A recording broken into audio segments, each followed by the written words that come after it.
Alrighty, welcome, ladies and gentlemen, to Divorce Diaries Show podcast. My name is Michelle Trina, and I am the host, the creator of Divorce Diaries. I am feeling like shit this morning. Let me tell you why. So this has been a weird week. I had a really great show in Chicago. I was really proud of myself and the team that I have. I have been talking about this new guy for a while now that we're not dating because he is stuck on the religious background. I should be stuck on the fact that he's a fucking indecisive asshole. And I'm starting off very, very heated. Yeah, I don't want to call him an asshole. I didn't want to call him an asshole at the start of this. I was going to actually come on here and say something sweet. And then I open up my Facebook page or my Facebook, like, when you open it up and something comes through your news feed, it's him and two fucking women smiling for the camera. And I am losing it right now, like losing it. I have no reason to lose it. He's not dating me. He's not with me. We're not sleeping together. In fact, I just laid into him the other day about the bullshit of being indecisive to hang out this weekend. We were going to talk about the continuous conversation about short-term, long-term. And I had said, why don't we just talk in person? And then he had to contemplate that. And like a moron, I can't believe I asked a man out who doesn't want to date me. What the fuck is wrong with me? Okay, I gotta calm down. I gotta have a sip of coffee. I'm shaking, like shaking, because my gut yesterday said I woke up, I had a very bad dream last night about a family member that I am on the outs with, who's been calling me and making weird, like, semi-threats, and it's been bad. I had a bad dream about that, and then I woke up with this bad feeling in my gut about this new guy who I had we had this back and forth interaction with on Friday because he still couldn't make up his mind about seeing each other, but then he did say he wanted to meet for lunch, and it was a whole thing. And I originally suggested last night, because that would be easier for me because of like my schedule usually on Sundays as we spend time together with my daughter, but I would be open to the Sunday too. But then I noticed, like, well, clearly he had plans last night. Okay. Oh my God. When I tell you how upset I am right now, it's because I feel like such a pathetic loser. Okay. I'm beautiful, I'm smart, I'm funny, and I get attracted to these men that like find me so amazing, find me so interesting, but they can't be with me. And then when I initially put the boundary down, I stick with it for like 2 days. And in this case, I stuck with it. And then he reached out to me because he heard this. And then I stupidly answered. And I thought, oh, he's regretting it. Like he's regretting. He knows that he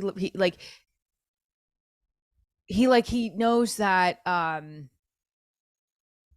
like deep down I wanted to believe that he really does have these feelings, and that he he stated the other night, can't stop thinking about you.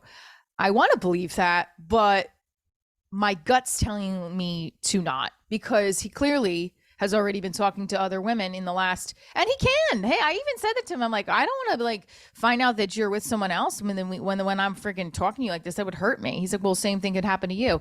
See, that should have been my fucking cue that this guy's fucking talking to somebody else. He's trying to push it off. I don't know. I'm like gonna start crying. Why am I not good enough? I don't understand why I am not good enough for these assholes. Just like the first thing in the morning to see that, it was like, ugh.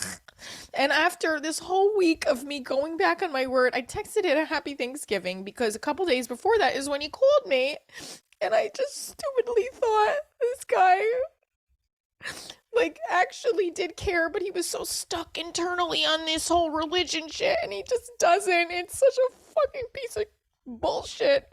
I mean, yeah, it could be definitely the religion, but like it doesn't matter to the point where if you like somebody, you just fucking be with them. And I'm so mad at myself. I'm so mad. And I know the anger is more towards me, not towards this person. Because women, we just then start comparing ourselves to the other women in the pictures, or it's such a bad place. It's such a bad headspace. And then, so I'm jumping around. I just had such a weird week, and this was not like a great ending to it to see that.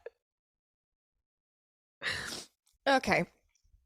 My week was odd. I won't say it was bad because there's some really good moments to it, but I had a family member call me and say all these horrible things, and then I'm trying to block them and I can't because somehow they use a no caller ID, and then I have my show was postponed in Long Island. They didn't follow my agreement because they never signed it, and they didn't adhere to what the agreement said in the email, which they did write out that there was no ticket minimum, so they postponed it. It was a whole thing. I lost money from that. I'm nervous about money. And this whole thing with the new guy, which, at this point, I feel like he's just like, oh, she's too fucking much. That's probably why he's out with the other women or whatever he was doing. I mean, for all I know, it was family members, but I don't think so. Because somebody on the post said, looking good. I wanted to vomit because, like, I just want to be like, can somebody just stab me in the throat at this point? Because I just want to. I wanted to vomit because I just feel like I am such a fucking moron. This guy probably just wanted to, like, he probably feels guilty. That's what I keep thinking. Why does he keep saying that he cares about me? He clearly doesn't. If you care about somebody, you just fucking be with them. He doesn't. He has guilt. And I tell you how low I feel. Okay. So hold on. I also know I can be rational. I'm just going to put that out there. And I know, like, my manager was like, why are you even engaging with it? Why were you engaging with this guy today? Why do you like the drama? I'm like, I don't like the drama. I don't. I just want love and passion. And initially, what attracted me to him was that he seemed like a little bit of a, like, he was secluded or private, or like, not secluded, that was the wrong word. Like, on his birthday, he was talking to me. He didn't even know his birthday. He's like, today's my birthday. And he texted and talked with me the whole day. So I thought that was a sign that this guy really likes me. And other things. Now I think he thinks I'm probably nuts and he probably feels bad. Well, clearly not bad enough if you post it on social media. Well, no, he didn't post it. Somebody else did, I guess. But it's like comes up on your feed because they're tagged. And I said the other day, God, I don't want to find out, like, this whole time you're talking to, I don't know what I said. I said something along those lines. Like, oh, I said that already. See how I'm going in circles? All right. So let me just go back a second. Like I said, I tried to create this boundary for myself with him. And I said, no, I can't, like, we haven't, like, again, I have no reason to be upset, rationally speaking. He can do whatever the fuck he wants. In fact, he can go on Facebook. And even if we were together, he could do still whatever he wants, because men will do whatever the fuck they want. And they'll lie about it because they actually believe their lies. Sorry, guys. I'm sorry. Not all men. Because I know I have a lot of male followers that are listening to me and like, why are you like, I'll take you out. And I'm like, no, I want the unavailable ones. I really don't. I don't want the unavailable ones at all. It's yeah, this is what I want, to cry every day. I'm really glad I never touched his penis. So not that it would matter. I'm still upset. Speaking of men, my ex-boyfriend is supposed to come here on Tuesday for a rendezvous. He messaged me last week. I was like, all right, but I always blow him off at the end. No, wait, that did not sound right. I always blow him off and say, don't come. But he's like, next Tuesday. And I was like, okay, fine. And now I think I'm actually going to say yes. Because why the fuck not? He's Mike. Ooh. Okay. Mic is on. Is my mic on? Yes, my mic is on. Okay.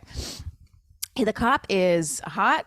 He's got a big one. And not that it matters. It matters a little bit. But it's, you know what? I need to have sex and I need to be emotionally connected a little bit to somebody, and him and I have a past, so fine. Wow, this is really desperation to its fullest. All right, so let me just go back a second. When I initially set this boundary with the new guy, I was proud of myself, but I was like, don't go back on it, Trina. I only went back because he reached out, like I said, and then I last week went back on it. Now, I don't like to do this tit for tat, but I feel like I have to. Like, this is my OCD kicking in and saying, but it's not just me, it was him too. because now I look like a moron because he just has a picture with two women out last night. Who knows? Maybe those are her friends, maybe they're his family members, maybe he's really fucking somebody else that's not even in the picture. Who fucking knows? All I know is that you can't be on social media and then have those like, hold on, let me rephrase that. All I know is that something's not right. And I knew it before I saw the picture. Yesterday I woke up, I said, I'm going to get hurt. I just said, I'm going to get further hurt than I am this morning. Because on Friday, when we talked about getting together again, like he couldn't just say yes to getting together again when I made the suggestion. We talked on the phone for hours, like about the situation. It's like, why don't we just have coffee and talk in person? And he kept going on about how, well, is that going to hurt us in the long run or what? So in all reality, I think he's lying. I think he's seeing somebody or talking to somebody, and meeting me in person is going to make him feel guilty for that. That's what it's looking like to me now. And again, this is like, I even said to him from the beginning, like, I don't want to talk to anybody else if you're just talking to me. And this is now, we're in the gray area because we really weren't talking the last couple of weeks, except this like, it's so fucked up. So I don't really have a real reason to be upset. He can do whatever the fuck he wants. I can do whatever the fuck I want.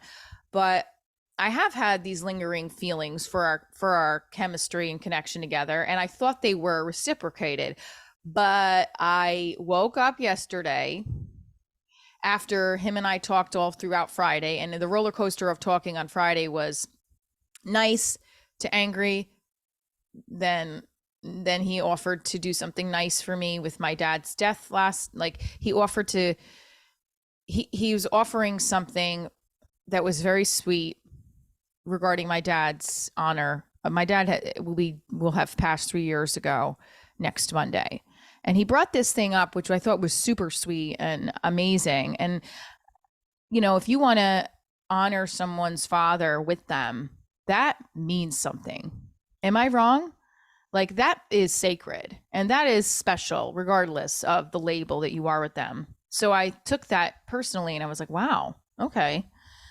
But he was like very clear of, let's pause on all the other stuff, the issues we have with dating. And like, again, now my mind is thinking he just wants to push off the fact that he is probably talking to someone else and doesn't want to feel guilty about this whole issue. And because clearly I'm still upset about it and fixated on it. I don't know. Again, I'm making these stories up. I'm just hypothesizing. These are not all real things. I saw this picture this morning and I am off on running with it. And I'm trying to get out my emotions because I don't want to put my coffee cup through the window right now. Kidding. I would never do that again. Kidding again. By the way, guys, I'm a comedian. I make jokes and I'm not going to do that. All right. Say I'm all over the place with this story. Okay. So he offered that and I thought it was sweet, but I felt like the whole day made me feel shitty because I was like, here I am. I opened up an idea to see each other. And I honestly, in my head, it was like, let's see each other, say goodbye, and then go our separate ways for a while. That's what I thought. But in reality, it probably would have been like me feeling sad and all that stuff after. I don't know. Because there's physical chemistry, there's emotional chemistry there, right? Although he might have it with 5 other women at this point. Let's see. So, and I think that's a common trait for men, that they do that. They dip their toe all over the place. And I thought he wasn't like that. But you know, again, I always believe them.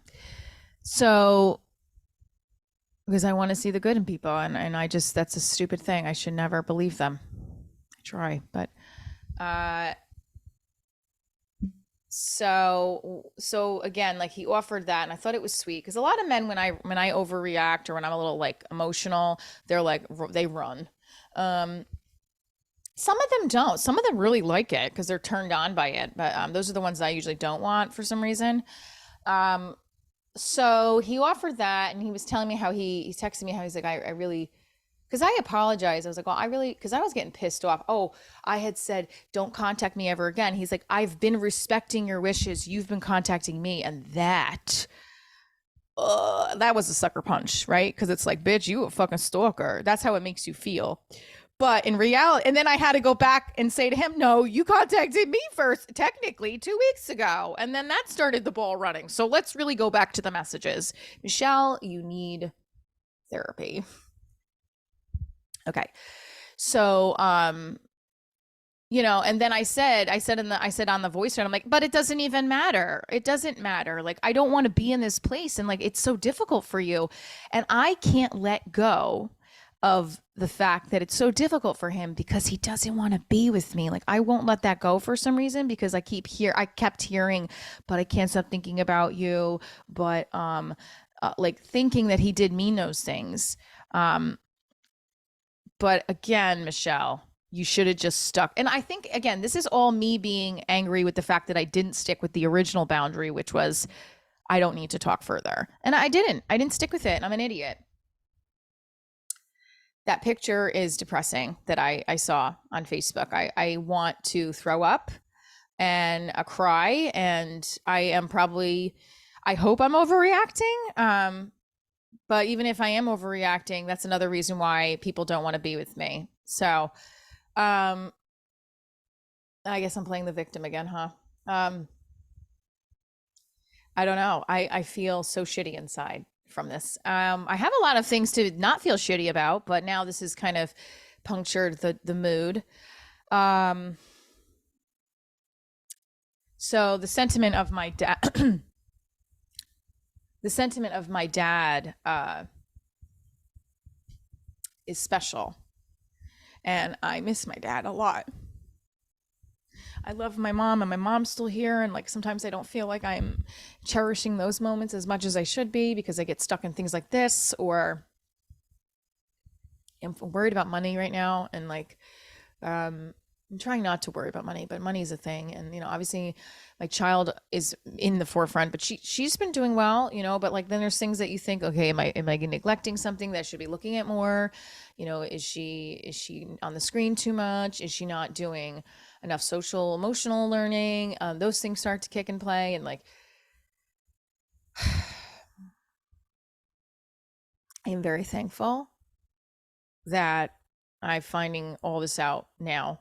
I've had my, like, not finding out, there's nothing to find out. I mean, whatever it is, but like my gut literally all day was not, I didn't tell you guys this. Besides my gut telling me like he's talking to somebody else, I'm not even kidding, all day long yesterday.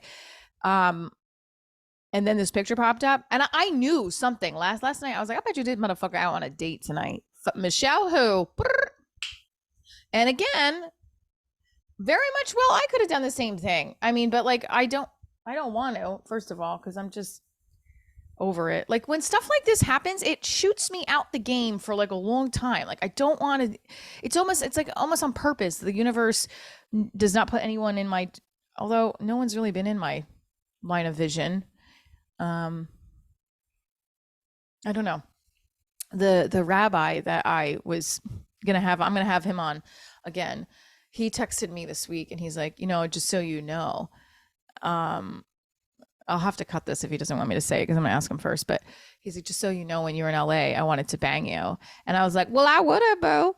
But I wouldn't have because I was still like kind of talking. Well, no, I really wasn't. Well, I was talking to the new guy. So I would have felt like, no, I don't want to do that. So the sacred day of my dad's death, right? Like where it's like that was the last day of on earth, and like the fact that he's passing over. I mean, especially from from this new guy who's super religious, like why would I want to spend it with you when you clearly don't give a fuck about me? If you cared about somebody, the back and forth about seeing me this past weekend would have not been there. He clearly is dealing with guilt because he's talking to other women, and the fact that I think with the dad thing is like a nice sentiment where he is coming from a nice place, but I don't know what the motive is. I'm really upset. I'm really upset at myself. There was signs in the very beginning and I didn't listen to them. And I think I talked about them in the podcast. He deactivated his Facebook one day. And I right after I asked the universe for a sign, if this guy is meant to be in my life, please take him out. He deactivated his Facebook like 2 hours later. And I didn't listen to it. That was immediate. That was like within 2 weeks of texting with him. And then um the first time we even hung out, we only hung out twice. Again, this is all me really being overreactive. He the first time we hung out, it was like a narrative essay about how much he just basically was going to be my friend, and how he wanted to just to clarify that this didn't mean anything more than just being friends.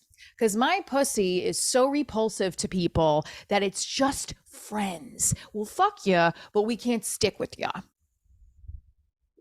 I'm in a mood today.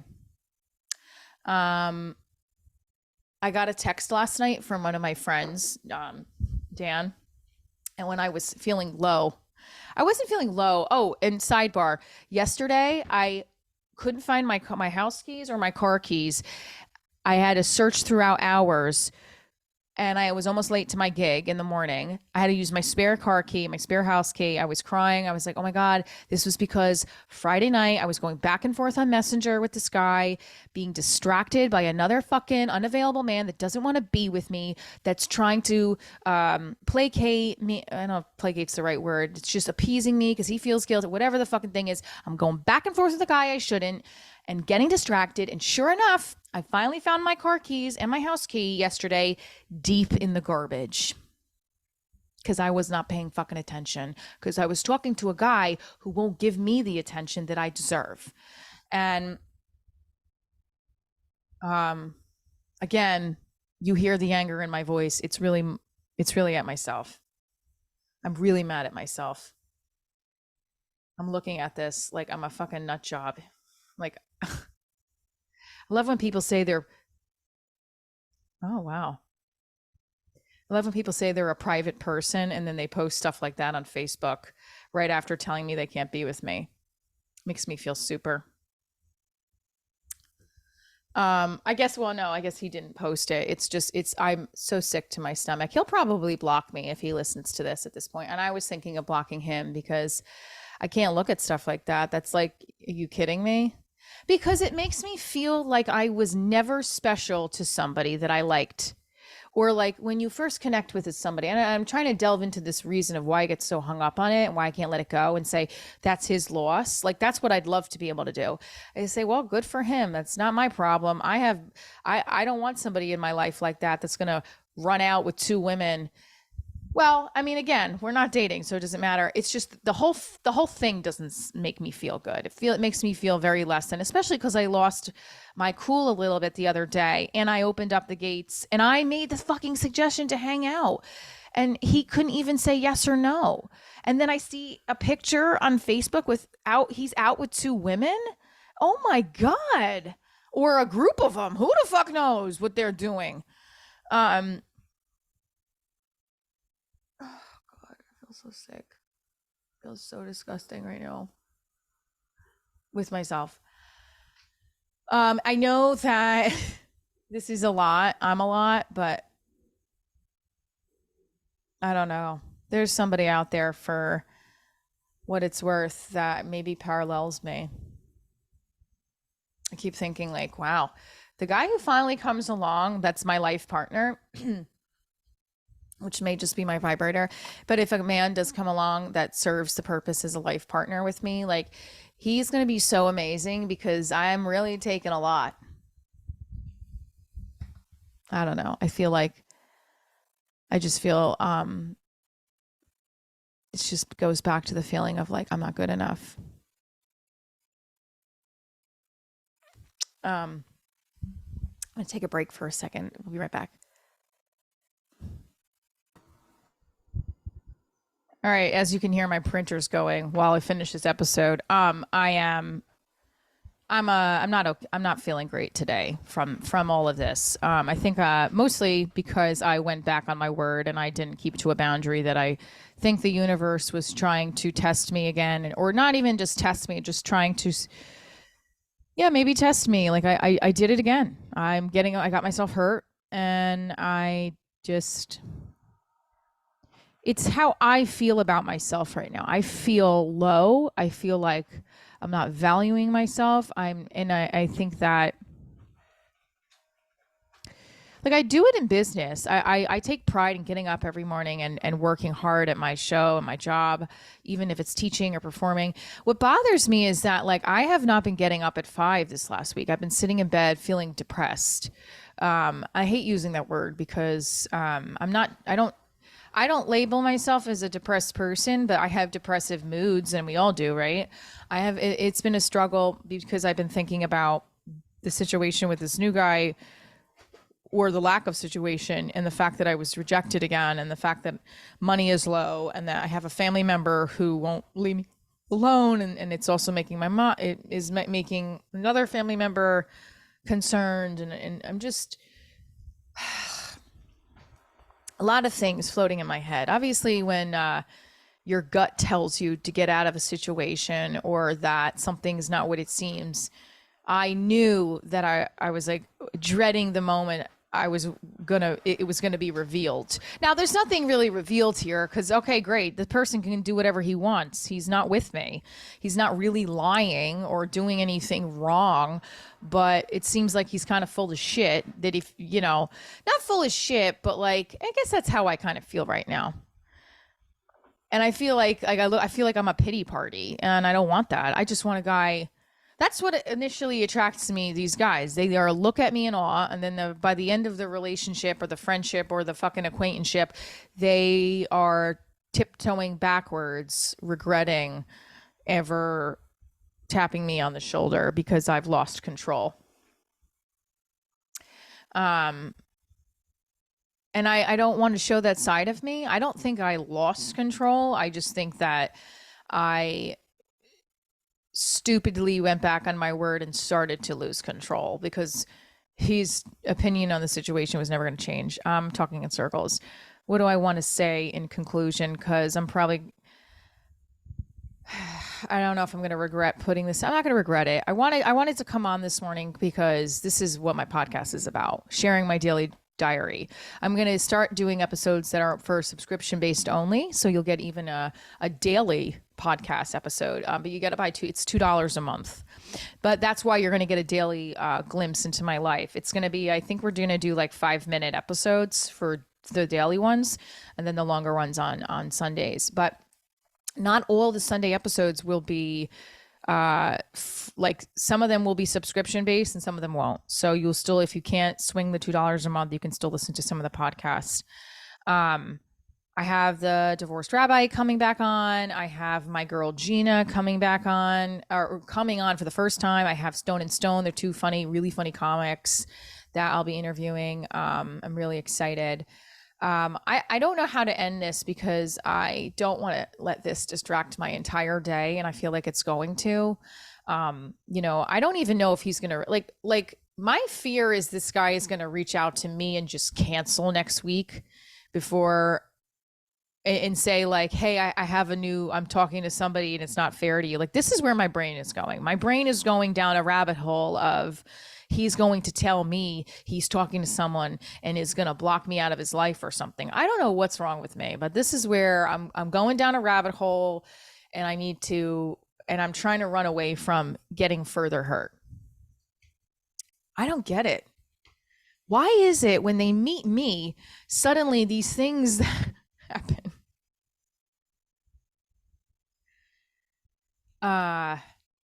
I could also just be completely overreacting, but I don't think I am. I mean, I really don't think I should say I don't think I'm overreacting because I knew something in my gut was telling me the last day something is not right. This guy can give two shits about you. He's just feeling guilty. I don't want to, I don't know. I got to do a lot of take a couple of back steps to what I did. No, I don't. I just kind of walked through that. I think that my Ed Milet man, right, what he says is about confidence. Let me just see something. Hold on, guys. I want to pull this up for you guys. Hold on. All right, I have the Ed Milet thing pulled up. I'm gonna make sure that I play it for you guys, but I also am going to obviously quote him and give him credit because this book means a lot to me. This maps out your life. I'm so mad at myself. I really am. And that's what he talks about. Like confidence comes from keeping the promises you make to yourself. And I did not keep this promise. I let in a whole floodgate of pain this week from this guy just by fucking saying happy Thanksgiving. I'm a fucking idiot. You want to honor my dad's life with me? You fucking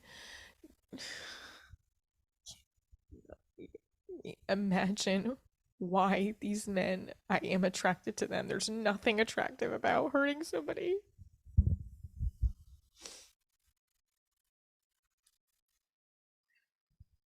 I just keep thinking about the coach and that whole affair and keep thinking, like, this is why I'm getting this back. Like, you know, I hurt another woman or something and I didn't want to hurt her, but I, kept engaging with that affair and but before him this kind of stuff happened, like before that ever happened with him.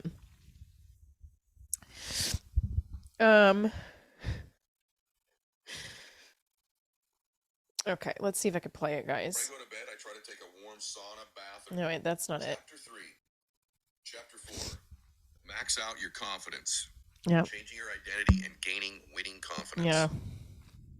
I have to listen to this today over and over again because I have to write a second draft of a pilot ASAP, as soon as possible because I get paid at my third draft and I really need the money. So I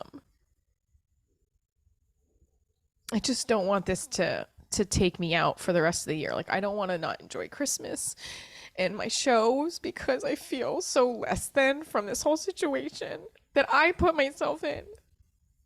And I know I'm being dramatic, probably because I'm getting my period, but I'm being a little bit more dramatic than I need to be. But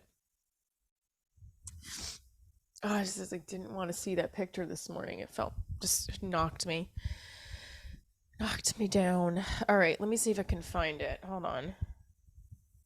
Nobody wins by working less. Right, Are you working hard? I mean, really hard. Oh, by the way, the picture that's out right now is me and the divorced rabbi. Hold on.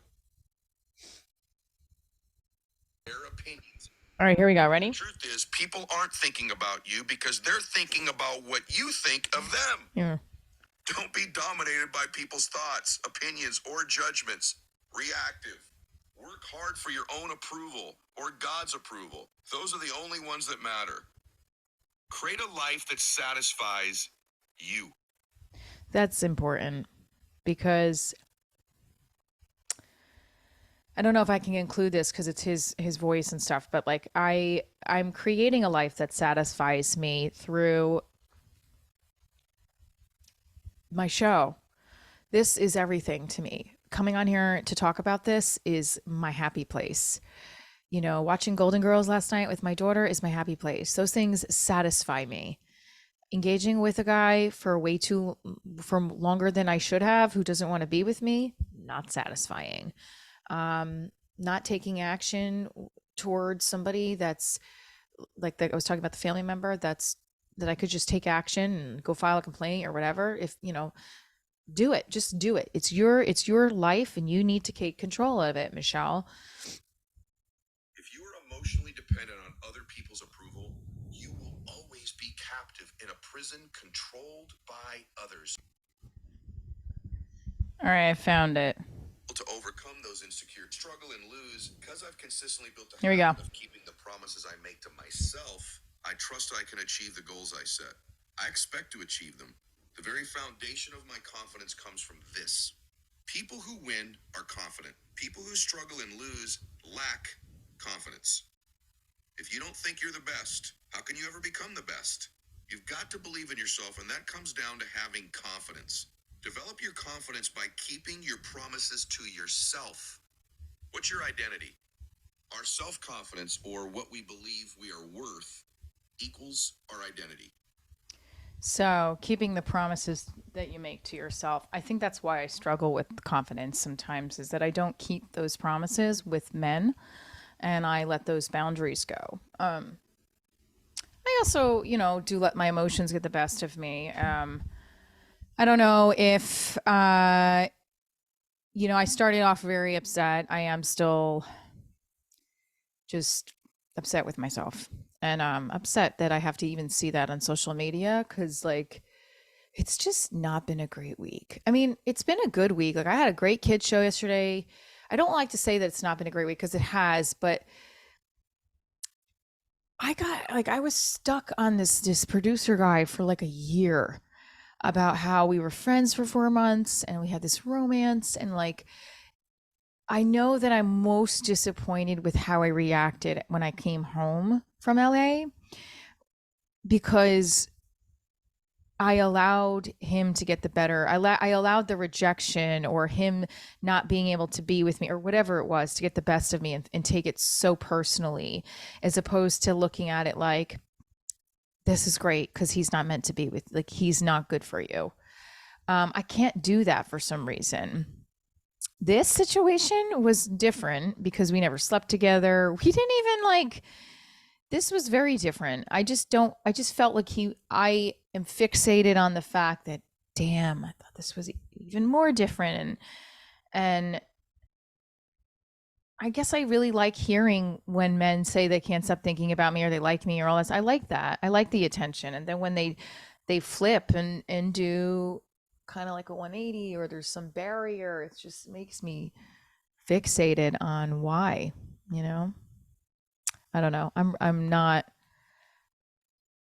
I don't even want my gut to be right anymore because it just, when your gut is right, then you're like in the fetal position crying. Um so what have I learned from this? And I think that I didn't take the first sign, which was right at the beginning. And I should have said, I gotta actually yeah, I don't know what I could have done. I also should have just shut my mouth and said, hey, you should have asked me out. This guy had an issue with the fact that, I am what I am from the get-go. I like to think I'm like a fancy diamond that everybody likes to look at in the window but can't afford me.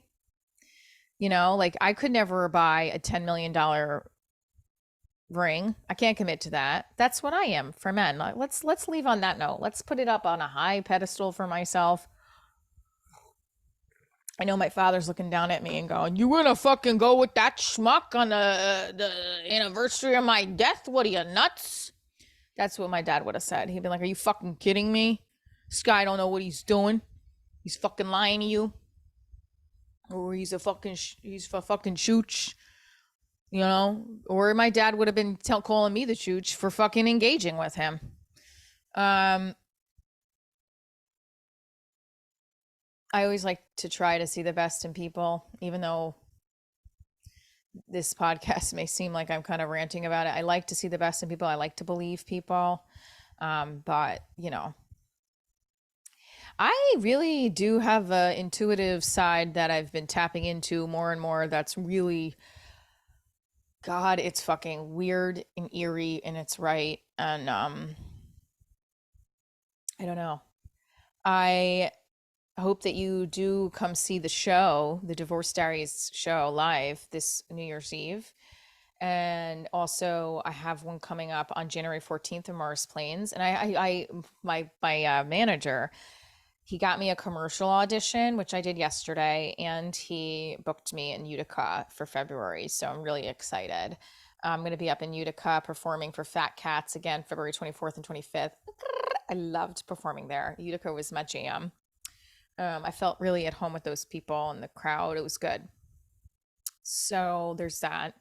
Um, I am hoping to God that I got to do a lot of reflection and meditation today and focus on grading my students' modules and my pilot second draft and decorating for Christmas, because those things are important and those things will contribute to my overall goals, right? I hope if you're listening, you stay tuned for more. And I hope that if you are listening, you know that everything that I speak comes from an authentic place from my heart. And I hope that you choose to share your heart with somebody that deserves it. And thank you for listening, and stay tuned for more Happily Divorced After. I'm Michelle Trina, and this is Divorce Diaries.